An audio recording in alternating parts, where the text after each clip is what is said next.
ঈদের পর পর মানে মাছ মাংস খেতে খেতে আর ভাল লাগে না, তাই একটু সবজি খাবো। রোজার মধ্যেও কিন্তু আর সবজি খাওয়া হয় নাই, তো আসছি একটু সবজি বাজারে আজকে।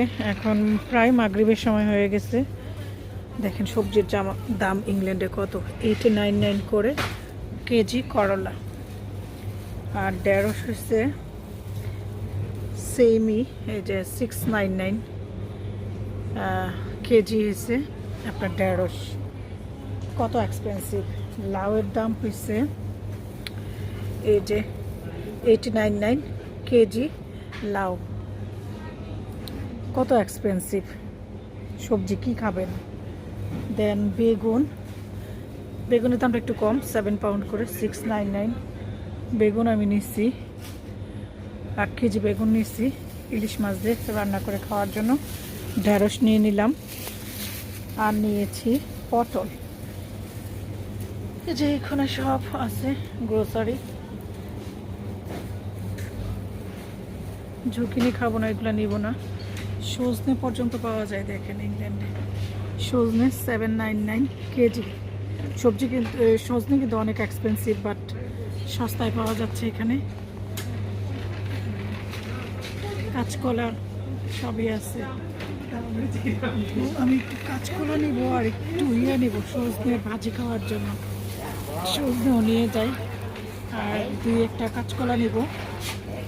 অনেক বাজার করছি আজকে, বাংলাদেশি বাজার। একটু সজনে ডাঁটা নেই আর কাঁচকলা নিই, বাসায় গিয়ে শেয়ার করবো কী কী নিচ্ছি।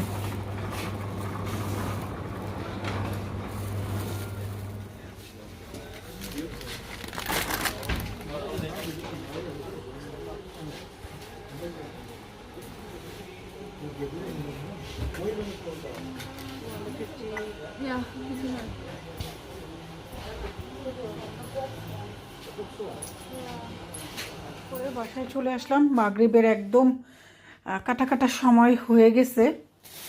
এই তো যা যা নিয়ে আসলাম। এই যে বেগুনগুলো অনেক ফ্রেশ, বাংলাদেশের যে এই বেগুনগুলা চিকন চিকন থাকে। বেগুনটা খেতে খুবই টেস্টি। এটা ইলিশ মাছ দিয়ে রান্না করব, কালকে একটা ইলিশ দিয়ে রান্না করব, ইলিশ নামিয়ে।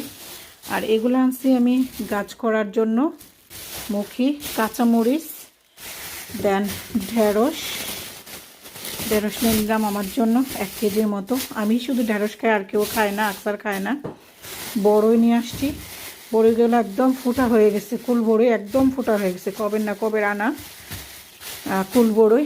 আর এখানে 1.5 কেজি পটল আনছি। পটলটা আমিও লাইক করি, আকসারও লাইক করে। তো এখানে 1.5 কেজি পটল আছে, অনেকগুলো পটল আনছি। কালকে পটল ভাজি করব, আর ইলিশ মাছ দিয়ে পটলটা রান্না করব, আর বেগুন দিয়ে যে কোনো একটা দিয়ে করব, পটল বা বেগুন যে কোনো একটা দিয়ে। মানে ইলিশের জন্য 3টা বাজারই করা হয়েছে। আর একটা এই যে কাঁচকলা, যেটা আমরা আনাজি কলা বলি, আমরা ব্রাহ্মণবাড়িয়া বলি আনাজি কলা। এই যে এটা পাইছি, দেখাইলাম তো এখানে আছে। সজনে ডাঁটা আর আনি নাই। এই 4টা আনাজি কলা নিয়ে আসছি, অনেক এক্সপেন্সিভ এগুলা। 4টা আনাজি কলা নিয়ে আসছি ইলিশ মাছ দিয়ে খাওয়ার জন্য। তো ইলিশ মাছের বাজারে অনেক বেশি। আনাজি কলা, পটল, তারপরে এই যে বেগুন, এই 3টাই ইলিশ মাছ দিয়ে খাওয়ার। বাট একদিনে তো সব তরকারি ইলিশ মাছ দিয়ে খাওয়া হবে না, তো যেটাই করি যেদিন সেটা দেখাবো না। আর এই যে বেগুনগুলা অনেক নাইস। 1.5 কেজির বেগুন এখানে, 1 কেজি না 1.5 কেজি বেগুন, অনেক বেগুন এখানে। বেগুনগুলো একদম ফ্রেশ, একদমই ফ্রেশ বেগুনগুলা। বেগুন, পটল, কাঁচকলা, ঢেঁড়স, তারপরে নিয়ে আসলাম কাঁচামরিচ, আর এই যে বড়ই, কুল বড়ই, আর মুখি। এই বাজারগুলো নিয়ে আসলাম। এখন করে ঈদের পর মানে গরুর মাংস আর মুরগি খেতে খেতে একদম ফেড আপ। আর রোজাতে তো বললামই আমরা কোনো সবজি টবজি কিছুই খাইনি, শুধু ওই যে গরু মুরগি। তারপরে আবার ঈদের পরও গরু মুরগি মাছ এগুলাই চলছে। আর এখানে হচ্ছে চিংড়ি বাসায় শেষ হয়ে গিয়েছিল, তো চিংড়ি নিয়ে আসছি। এটা আমরা খাই, এটা হচ্ছে কিং ফোড়ন, এটা আমরা খাই, টাইগার কিং ফোড়ন, এটা খাই। তো এই প্যাকেটটা আজকে তো আর এখন তো আর আমার পক্ষে সম্ভব না এটা মেল্ট করে রাখা। তো এটা এইভাবে ডিপ ফ্রিজে রেখে দিব, কালকে সকালে উঠে বের করে রাখবো।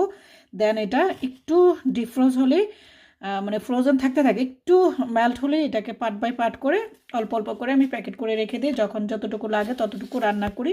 এগুলা করে আনলাম। এখানে প্রায় 57 পাউন্ডের বাজার, এই সবগুলা বাজার 57 পাউন্ড। এবার বোঝেন কত এক্সপেন্সিভ। 57 পাউন্ড কিন্তু অনেক টাকা। তো এরকম প্রতিনিয়তই লাগে, সেটা তো শেয়ার করি না। বাংলা টাকায় কনভার্ট করলে অনেক টাকা, পাউন্ড থেকে যদি বাংলায় কনভার্ট করি, বাট 57 পাউন্ড কিন্তু পাউন্ডে অনেক বেশি, আমরা দুইজন মানুষ মাত্র। তো ঠিক আছে, আজকে ভিডিওটা এখানে স্টপ করে দিচ্ছি। মাগরিবের সময় একদম হয়ে গিয়েছে, আমি চেঞ্জ করে দেন উজু করে মাগরিব পড়ব। আর এই যে বাহিরে তো বৃষ্টি হচ্ছিল, একটা কাজে আমরা বের হয়েছিলাম আসর নামাজ পড়ে, আমি এবং আকসার জব থেকে এসে খাওয়া দাওয়া করছে, দেন মানে খাওয়া দাওয়া করেই আসর নামাজ পড়ছে। আসর নামাজ পড়ে আমরা দুইজনই বের হয়েছি, যে কাজে বের হয়ে যাওয়ার কথা ছিল সেই কাজে, একটা দরকারি কাজে বের হয়েছি দুইজনই। দেন ওই কাজটা শেষ করে আমরা বাংলাদেশি গ্রোসারিতে গিয়েছিলাম, যেহেতু এটা লাগবে। আর এখন আকসার আবার আমাকে নামিয়ে দিয়ে ও জবে চলে গেছে, আর আমি এখন বাজারগুলো গুছিয়ে চেঞ্জ করে মাগরিবের নামাজ পড়ব। তো এই ছিল ভিডিওটা, একটু গ্রোসারি কী কী করলাম সেটা শেয়ার করলাম। ভালো থাকবেন, আমাদের জন্য দোয়া করবেন। আল্লাহ হাফেজ।